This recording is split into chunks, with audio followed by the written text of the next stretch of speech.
It's a person, it's a squid, it's Splatoon. Hey guys, what's up? It's Vampire Bride, and today I'm reviewing Splatoon on the Wii U. For the longest time, I thought this game was multiplayer only, but when I found out that it did have a story mode, I went and bought it right away. I don't usually lean towards multiplayer, as I feel like every action of the game is being judged by others, which is an odd concern considering I am a YouTuber whose videos are being judged constantly by the people of the internet. Splatoon relates in a lot of ways to a shooter, except instead of shooting bullets at your opponent, you're shooting paint, well, ink globs, and instead of your opponent dying, they burst into pieces and their squid souls float up into the heavens. More accurately, they are inklings, which are humanoid creatures that can transform into cephalopods. You get to customize your character a bit at the beginning by choosing gender, skin color, and eye color. That's all. Simple and straightforward. Within the game, you'll be able to customize what you're wearing, but we'll get to that in a bit. When first entering the game, you can choose to go to the lobby, the story mode, the shops at Booyah Base, or Battle Dojo by walking there or simply pressing the icon for it on the Wii U gamepad. You can choose whether or not you play with the Wii U motion controls. Either way, the game is fun and the movements are fairly precise. I'll start with the story mode as that is what I initially bought the game for. There's a map of where you are on the Wii U gamepad. You have to find the portals that go to each level, which let's just say was not my favorite part. You can kind of estimate where the next portal will be based on where there isn't one yet marked that you found on the map. But there are ink zip lines leading every which way, ink geysers, sponges, and different platforms everywhere. So you walk or squid around, inking everything until you ink a portal, making it no longer invisible. Then off you go, into the level. Inkopolis's power source, known as the Great Zapfish, has been squidnapped by the Octarians. You meet with Captain Cuttlefish of the Squidbleak Splatoon, who tells you that the Octarians are seeking revenge for the Great Turf Wars from years before. He gives you a hero suit hand-me-down from those who came before you. You are the third agent to try and attempt the task of getting back the Great Zapfish, and frequently hear from Agents 1 and 2 throughout the game. For this third-person shooter, you use your splatter gun to ink your way. If you want to, you can squid around in the ink you sprayed, and it's useful when it's time for a jump. Ink enemies while dodging their attacks and overcome different obstacles along the way.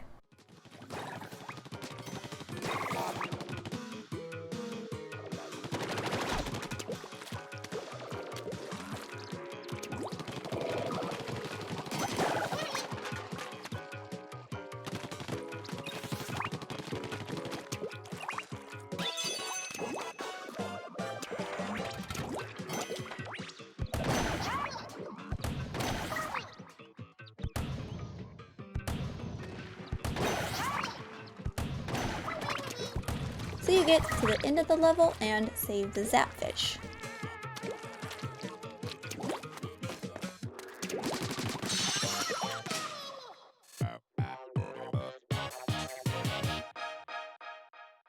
Shoot at or run into power eggs to collect to upgrade your guns and bombs. It has a cute storyline, though quite short. That's not necessarily a bad thing. It keeps it from being too long and drawn out. I quite liked the length of the game, being that it is a primarily multiplayer game. With 27 levels split into 5 worlds, the game doesn't get repetitive at all. It stays fun throughout, as it changes just enough. The difficulty increases slightly as you go, and the levels change, adding new and interesting challenges throughout. The end boss fight is a challenge all on its own. Compared to the other much easier boss fights, this one is long and significantly harder.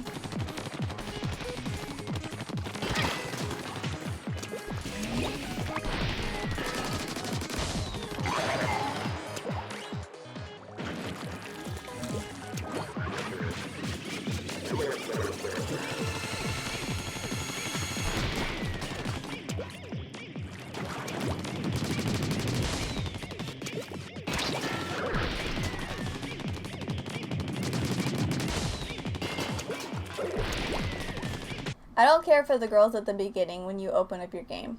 They tell you the latest news and what the current stages are. And I guess it's kind of cute, but I just don't want to sit through it every time. And you can't choose a stage anyway. You only choose between regular stages and ranked battles, and the latter is only for those level 10 or above. Though they do tell you a bit about the stage and somewhat of a strategy for it, I suppose it is a bit humorous. It just gets a bit repetitive. When it's time for the stages to change, every 4 hours, Callie and Marie will come back onto the screen for news time, telling you all about it, all over again. And while you can speed up their conversation by pressing A pretty quickly, you can't skip it.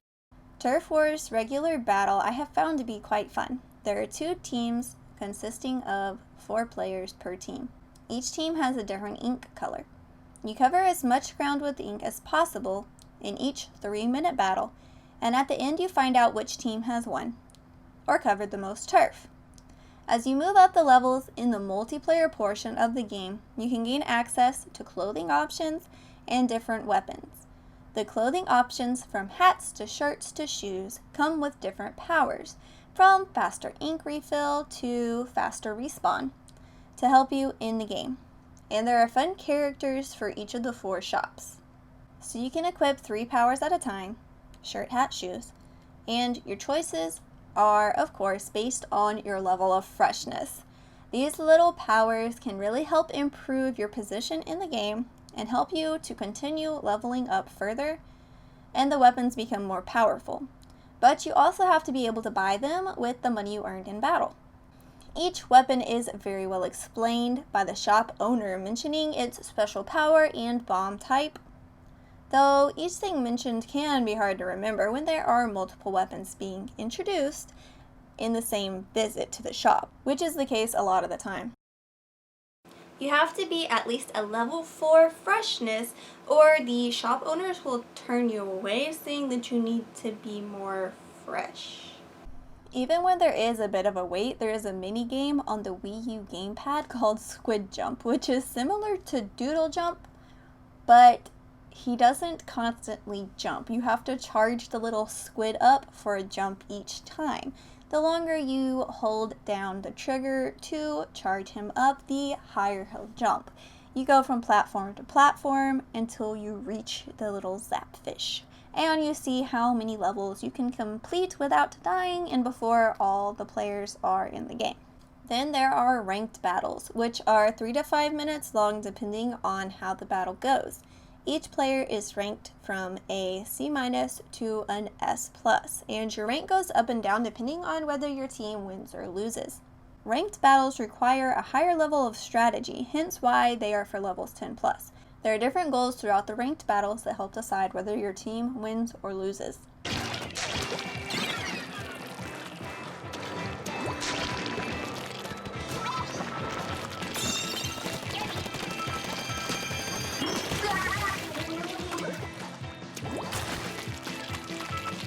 There are a ton of weapons to buy and try out.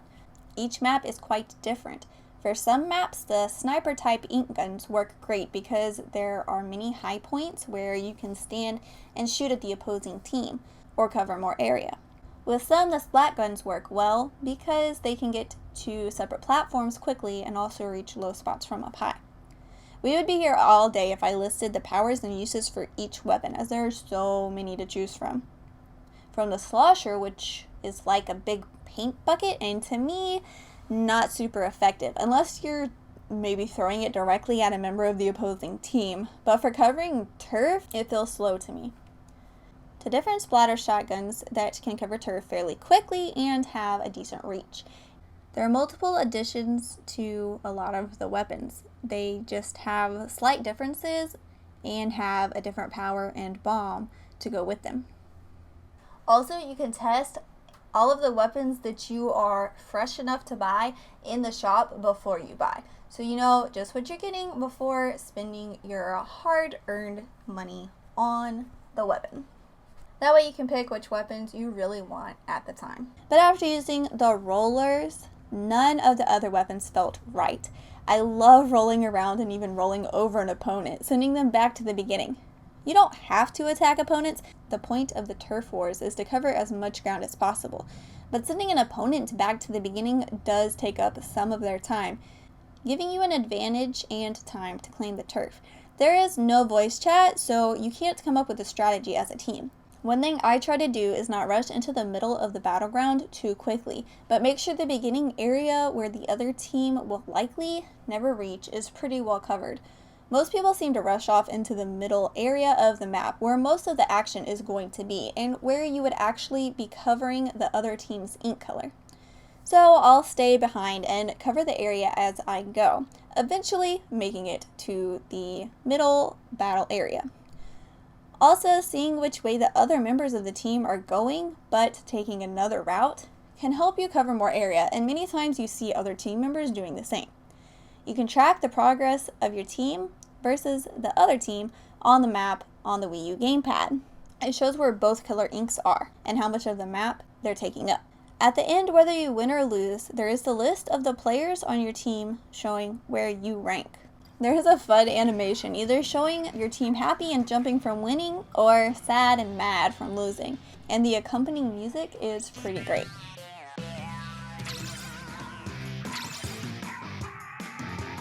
Story mode and multiplayer are both tons of fun. I was quite surprised at just how much I've enjoyed multiplayer in this game, considering I'm not much of a multiplayer player.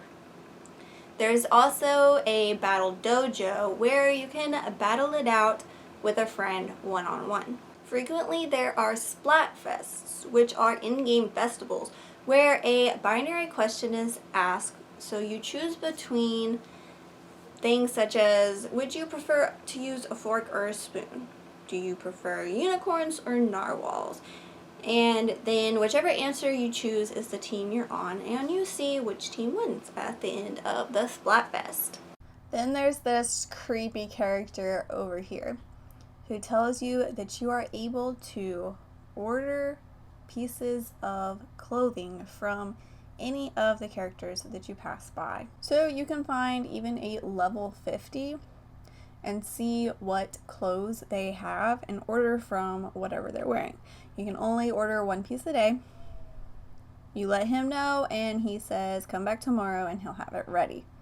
So you do have to wait a day to get the item, but then you can have the item with whatever powers that comes even when you're not that level yet. It really reminds me of the Blob because, you know, ink color, paint color being thrown everywhere. It's a game that I've played quite a bit, but I never finished, and one day I'd like to get back to. I was always drawn to this game because of the colors and the artwork on the case, but I never bought it because, as I said, I thought it was only multiplayer.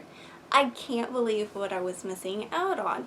Now it's actually one of my favorite games to date. I don't know about paying the $59.99 US dollar price, but now that it's been out for a few years and you can easily get it for around $20, I highly recommend getting it. What are you waiting for? Because this game is good. People might think that it's for children or not for real gamers because it's so cutesy and colorful. But really, I've heard of plenty of gamers that play other real third-person shooters and still greatly enjoy this game. I can't believe I was missing out for so long. I would definitely recommend this amazingly fun game. It's creative, imaginative, colorful, and splat-tastic. I hope you guys enjoyed the video. If you did, hit that like button and of course, subscribe for more videos to come. And until next time,